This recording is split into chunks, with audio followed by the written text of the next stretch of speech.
আমার প্রিন্সিপালকে ফোন করে আমাকে তার বাসায় নিয়ে দেয় এবং বাসায় নিয়ে আমাকে অমানসিক নির্যাতন, শারীরিক না মানসিকভাবে মানসিক নির্যাতন করে।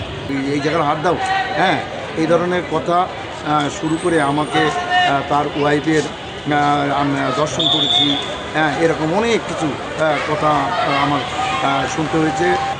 আমি গত 15 তারিখে এই বৃহস্পতিবার 15 এপ্রিল আমি ক্লাসে যাই এবং প্রথম পিরিয়ডে আমার একটা ছাত্র আমাকে একটু স্পর্শকাতর জায়গায় দুইবার হাত দেয়। তা এই ঘটনাটা আমি অ্যাভয়েড করে চলে আসার চেষ্টা করছি, কিন্তু দেখলাম তার পাশে বেঞ্চগুলোতে সবাই হাসাহাসি করছে। তখন আর একটা গ্রুপ তারা আমার এই ঘটনা দেখে ওকে মারার জন্য উপক্রম হয়।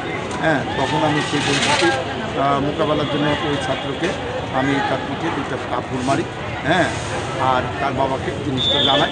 পরবর্তীতে তার বাবা আমার প্রিন্সিপালকে ফোন করে আমাকে তার বাসায় নিয়ে দেয় এবং বাসায় নিয়ে আমাকে অমানসিক নির্যাতন, শারীরিক না মানসিকভাবে মানসিক নির্যাতন করে এবং সেটা নির্যাতন পরিমাণে এতই করছিল যে ওই দিন আমার সুইসাইড করতেও আমার যেটা ছিল না। তারপর ঘটনা হয়ে আজকে আমার প্রান্তীয় ছাত্রছাত্রীরা তার স্যারের এই দুর্নাম বা স্যারের অপমান তারা সহ্য করতে পারে নাই বলে তারা আজকে প্রতিরোধ বা প্রতিবাদ করে তুলছে। হ্যাঁ, সেখানে তারা প্রিন্সিপাল বরাবর বা প্রিন্সিপালকে নিয়ে গিয়ে প্রধান বিচারপতি বরাবর একটা স্মারকলিপি দিতে গেছে। এখন পর্যন্ত এটাই প্রক্রিয়াধীন রয়েছে। রেজার বাসায় পৌঁছায় তখন ওখানে চুপায় বসে বিচারপতি এবং তার ওয়াইফ তার মাঝখানে তার ছেলেকে রেখে আমাকে অমানসিক নির্যাতন করে। আমি এক পর্যায়ে ছেলেকে সরানোর কথা বললেও তারা সেটাকে কর্ণপাত না করে আমাকে একইভাবে নির্যাতন করতে থাকে মানসিকভাবে। পরে এক পর্যায়ে ওনার ওয়াইফ অর্থাৎ বিচারপতির ওয়াইফ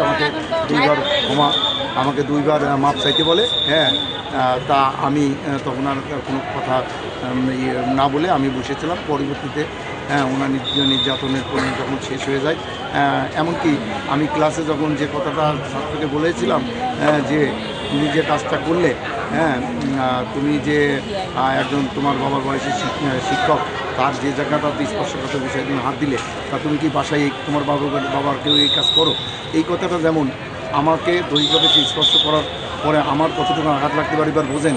এই কথাটা তারা শুনে আগুন তেলে বেগুনে জ্বলে উঠেছে আমার উপরে যে সে আমার ছেলেকে জিজ্ঞেস করে তোমার বাবার এই জায়গার হাত দাও, হ্যাঁ, এই ধরনের কথা শুরু করে আমাকে তার ওয়াইফের দর্শন করেছি, হ্যাঁ, এরকম অনেক কিছু কথা আমার শুনতে হয়েছে এবং হজম করতে হয়েছে।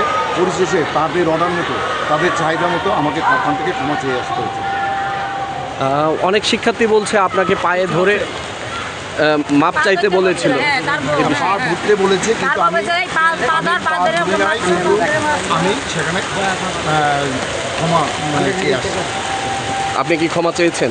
আমি সরি বলা